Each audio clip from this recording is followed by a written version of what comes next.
Aloha! We're all packed up. All our stuff is ready by the door. We're just waiting on somebody to bring up a luggage cart for us, and we are going to be out of our Lowe's Royal Pacific stay and headed on our way back home today. Thank you guys again so much for tuning in to our week down here in Orlando. I hope that y'all have had some enjoyable times watching our trip and maybe learning some new things for your next trip down here. We absolutely had a blast, but now that we're all packed up, we are ready to get back on the road to home. Hey everybody, we are more than halfway on our journey home. We stopped at the Buc-ee's again. Didn't get as much food this time. Chad got him some animal crackers. Ty got him some grapes. Jess and I got some of the roasted nuts, and everybody got a drink. We're about maybe a little less than 2 hours away from home. So we'll pick up with you guys sometime later on this afternoon, evening. Good evening, guys.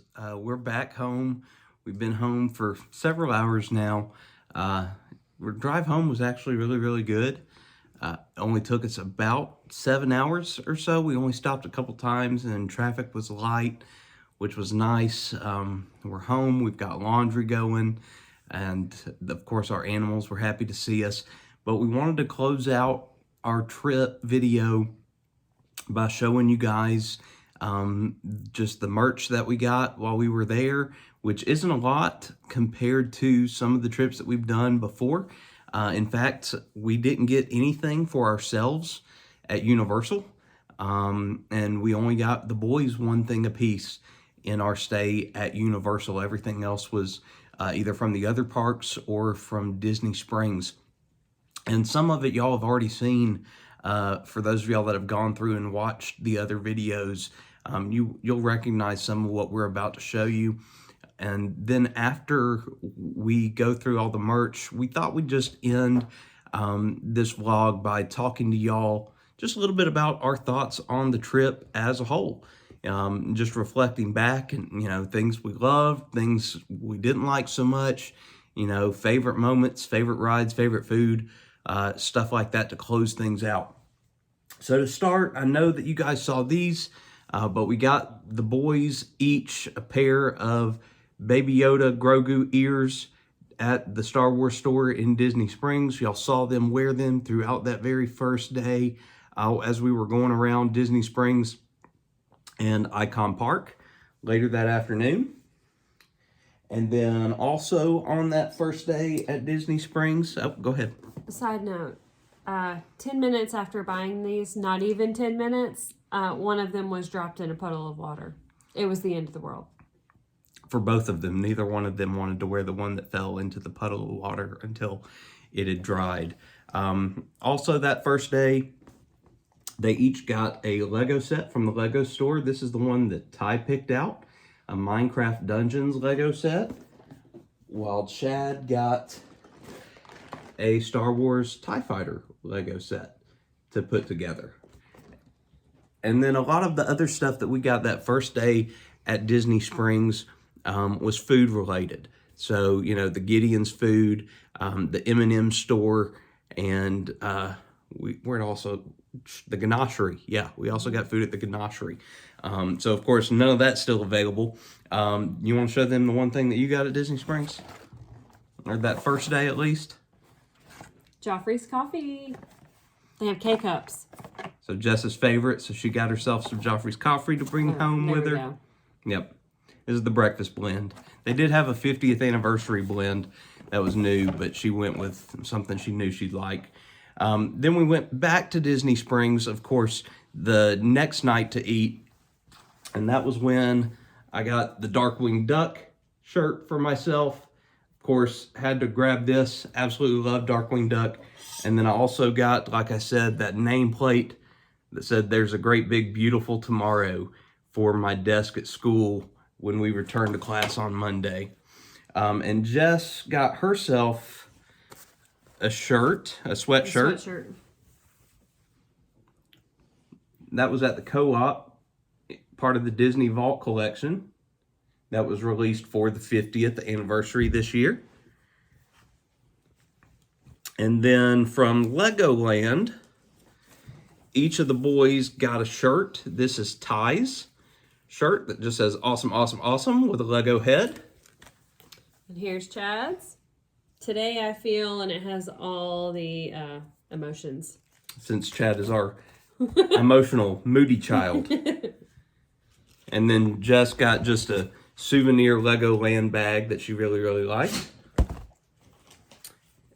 And then from SeaWorld, I got that awesome long sleeve icebreaker shirt that I showed you guys in while I was waiting for the icebreaker with Child Swap with Ty right outside of the ride there. And then the only other things that we bought at SeaWorld, each of the boys got a stuffed animal. And so we can't show y'all those during this video because they have them. So Ty got a stuffed orca, which he named Timothy.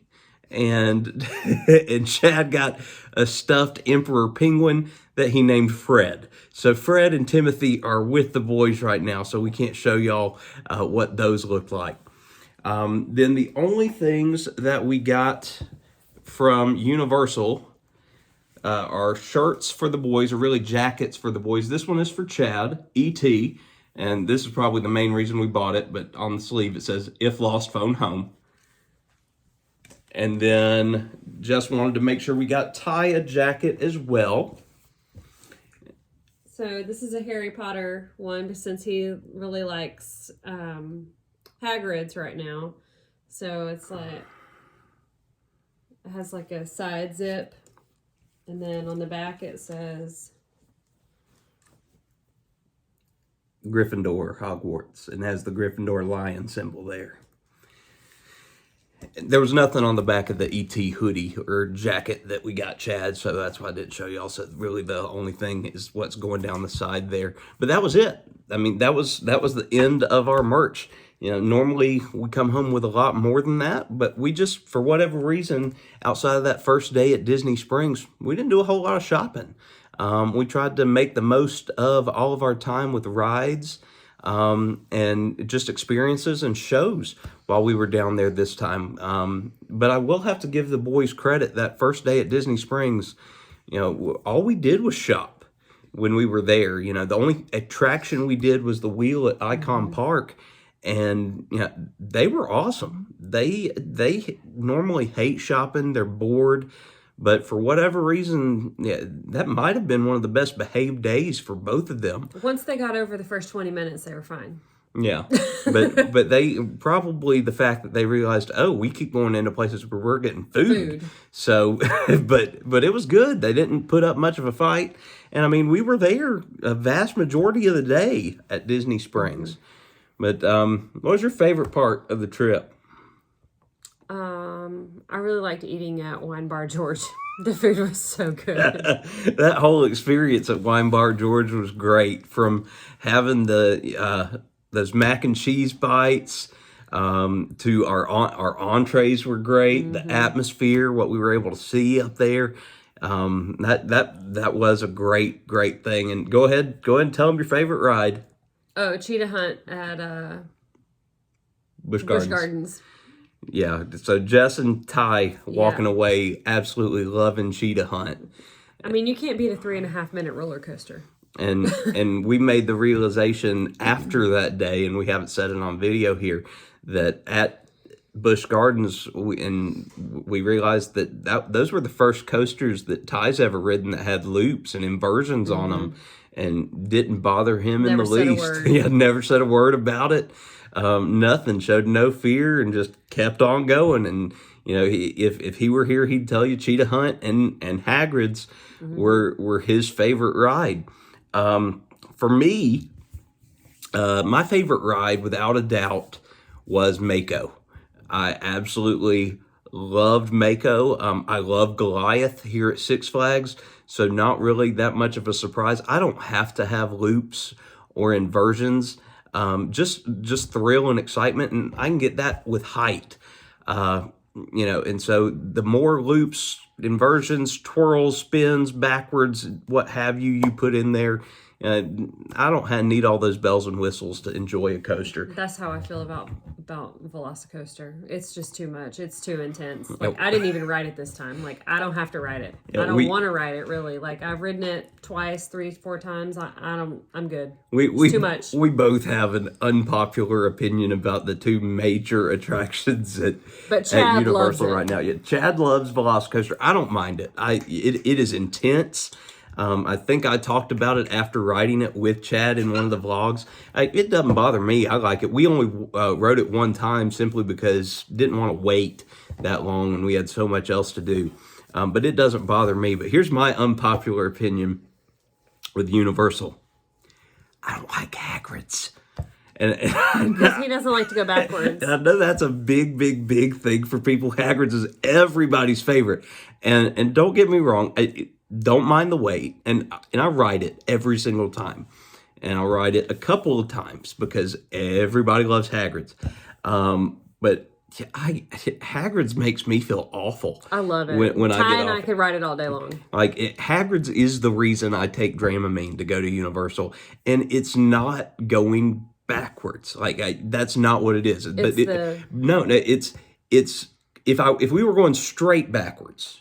If it was just straight back, because you turn. Yeah, that wouldn't be a problem. No problem at all. Icebreaker did that. Icebreaker was great. Had no problems with Icebreaker. It's the fact that you go backwards on Hagrid's and turn. And that turn every time, once you shift, once you turn, going backwards, it messes with my head. But the turn backwards is not as bad in the front row. Because Ty and I sat in the front row, and you don't feel it as much. In the back, it is rough. See, I disagree, because when they rode in the front, I was in the second row, and it still messed with me.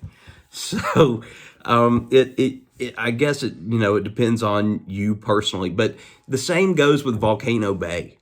Like, I love Volcano Bay. That's become Ty's favorite park. He would stay there all day. Yeah.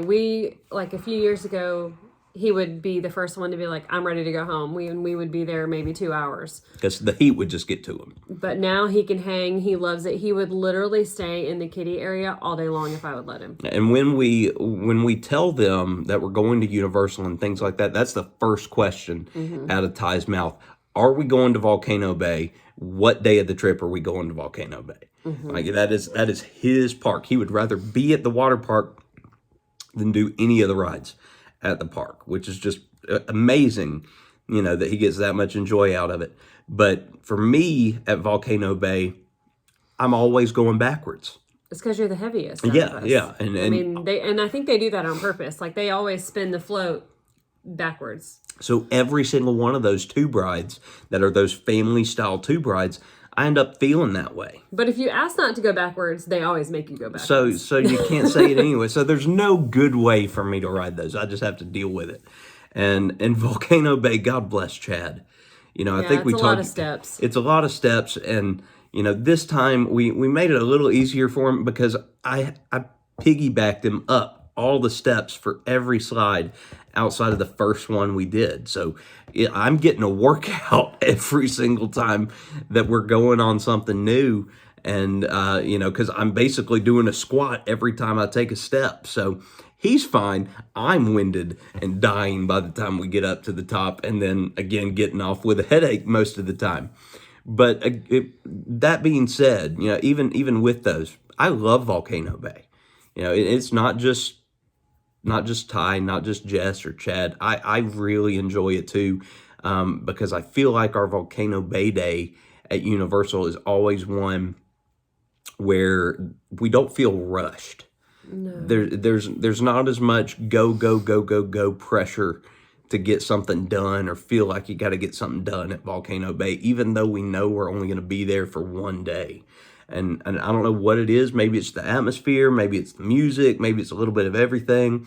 But that's always a relaxing day. And we really weren't ready to leave when we left. No. Because we had a 5:00 dinner reservation at Hard Rock. And I think that we probably would have closed the park down because Ty was not ready to leave. But we actually had a dinner reservation, which is sometimes hard to get. So we didn't want to miss it. And it closed at 5. So closing the park down at Volcano Bay wouldn't have been us being there much longer. Chad was ready to go. because we had done everything that he wanted to do.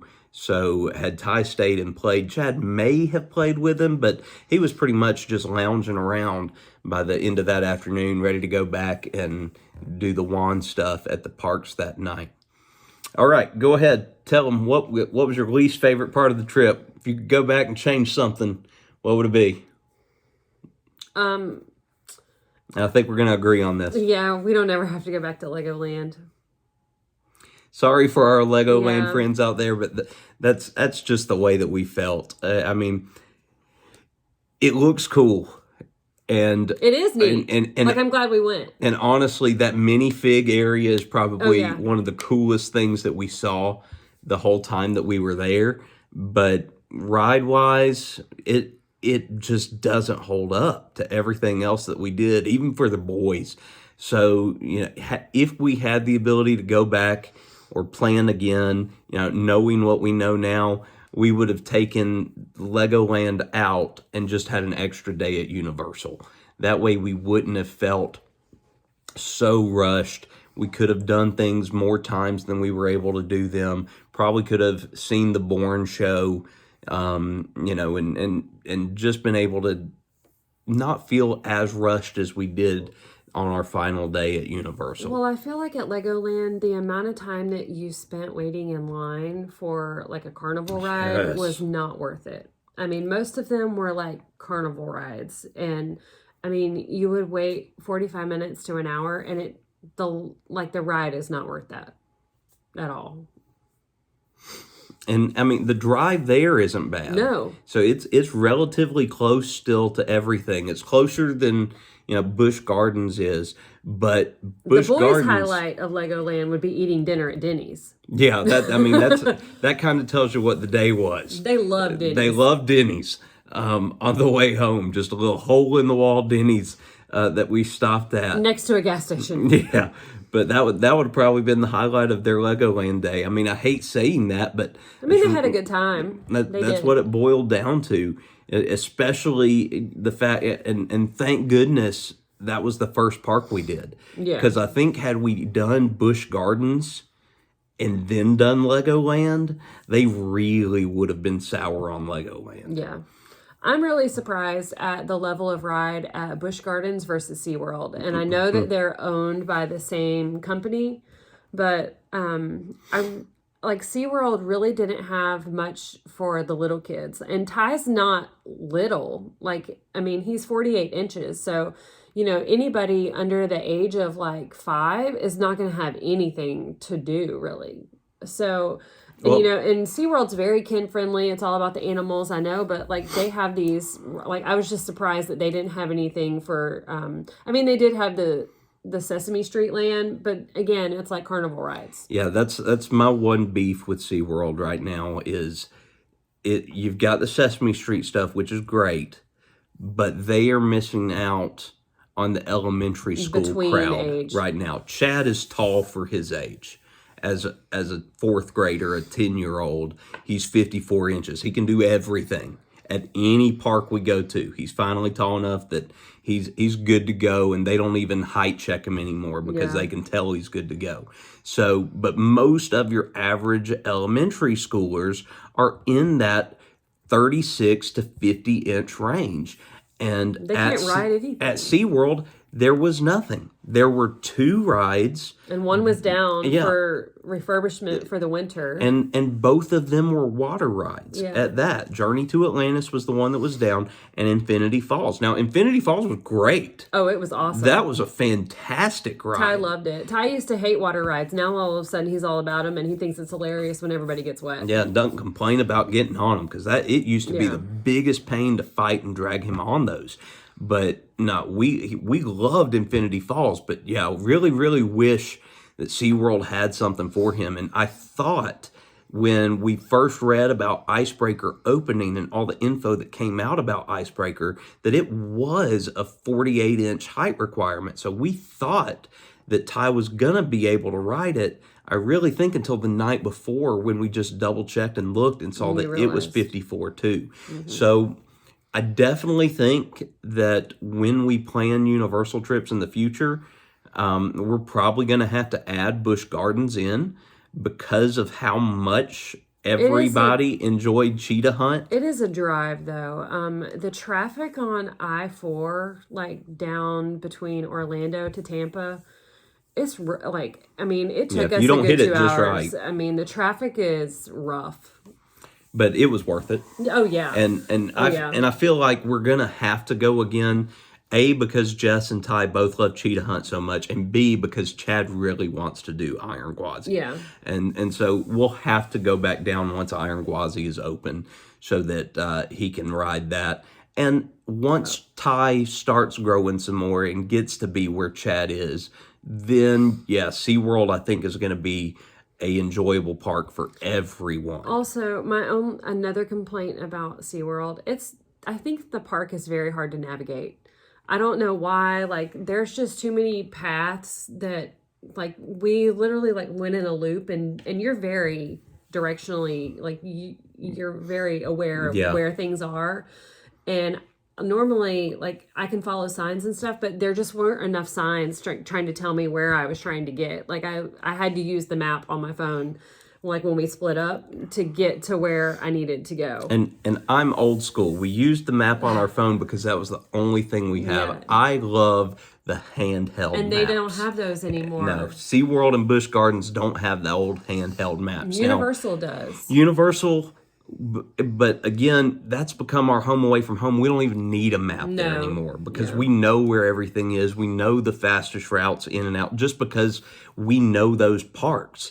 But to go to a park the first time and not have something that is easy to access, like a paper map, it's hard to navigate. Yeah, it was difficult. But for SeaWorld, though, I do think at one point we would like the boys really, really loved the dolphin show.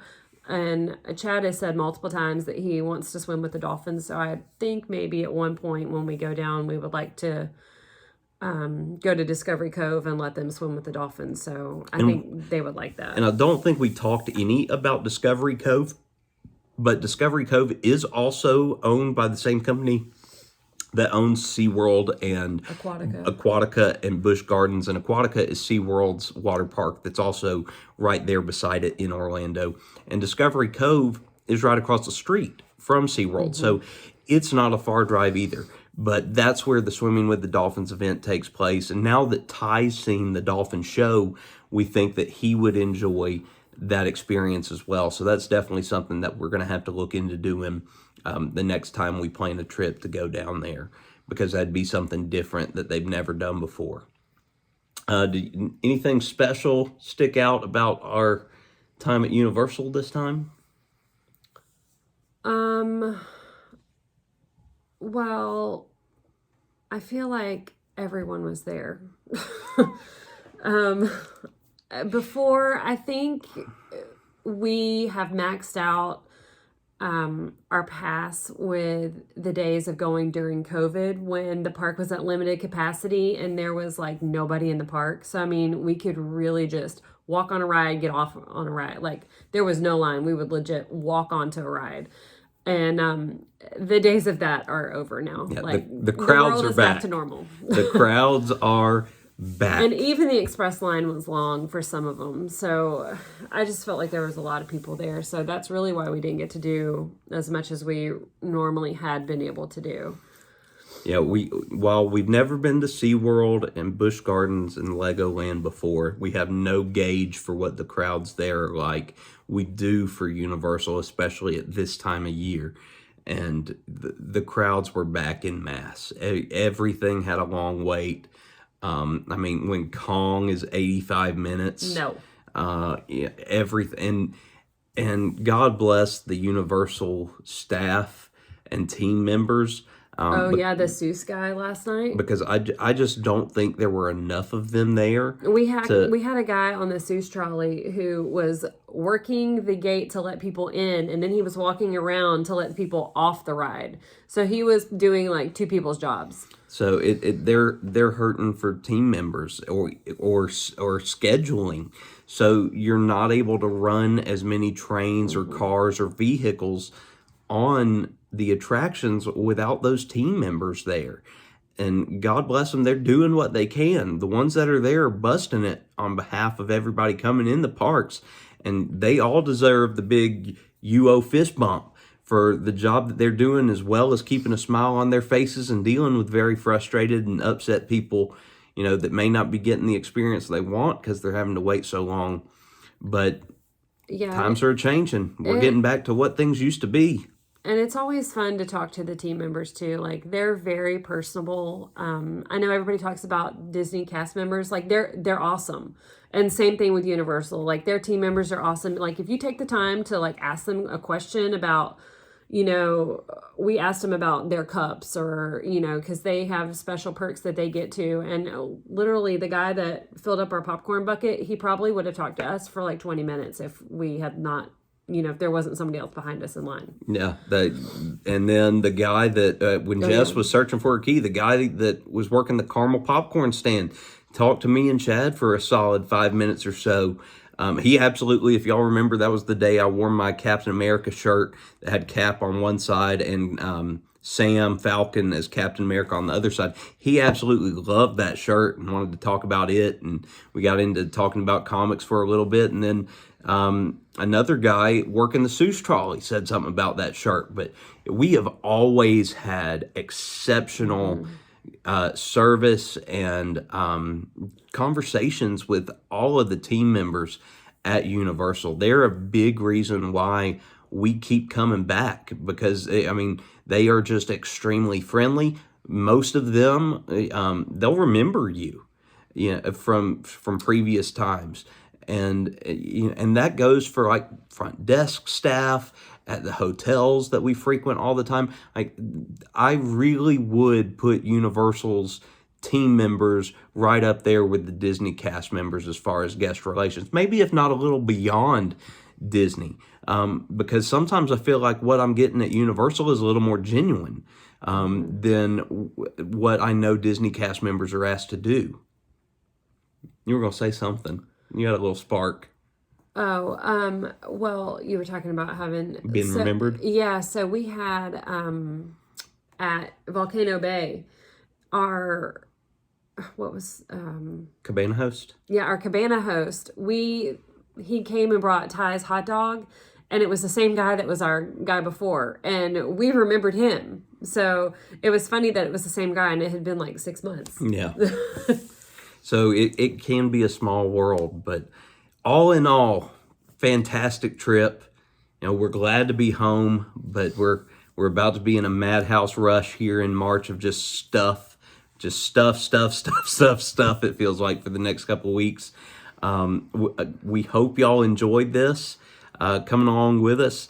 We're not going to be putting out daily videos now that we're back home. Our lives just aren't that interesting to put out daily videos. But we will be updating the channel periodically. And then in about 5 weeks or so, 5.5 weeks, whenever spring break rolls around, we are going back down to Orlando. But we're not doing Universal. We'll be doing the other park. Oh, boy. So nothing can stop us now. But there is going to be a change with that trip as we do Disney. Jess, unfortunately, can't go. Jess was unable to secure that time off of work. So it will be me and the boys, and my mom is going to join us down there. And it is going to be basically like 2 trips in one. We're not going to be there as long as we were for here by one day. We're coming home Friday instead of on Saturday. But when we go down there, the first couple days, we're actually staying at the Galactic Star Cruiser, the brand new immersive Star Wars hotel. He's so excited. Can you tell? And we've seen previews, and we know what I know what we're in for. I'm not going to show the boys because from what I've seen, some of this stuff is going to blow them away. And I have a feeling that the videos while we're there that I'm going to be able to take, they're going to have to be split up into parts because there is a lot on the itinerary that we're supposed to be doing over the course of those few days while we're there. So can't wait to show you guys that. And then when our experience at the Star Cruiser is over, we'll be staying on property at one of the Value Disney resorts, and we will be hitting the 4 major Disney parks with my mom over the course of that week. So, of course, I'll film that for you guys and show y'all the Disney experience and everything that we know and we love there. Mind you, it's not our home like Universal is, but we've been enough that we're going to be comfortable showing you guys what we can for the 50th and anything else that Disney may have going on at that time. Guardians of the Galaxy should be open by then at Epcot, and we hope to show y'all that. Okay, you got any parting shots here? I'm done. No? I'm ready for bed. Yes, we are very tired. So with that being said, all in all, fantastic trip. We'll see you next time. What's your why?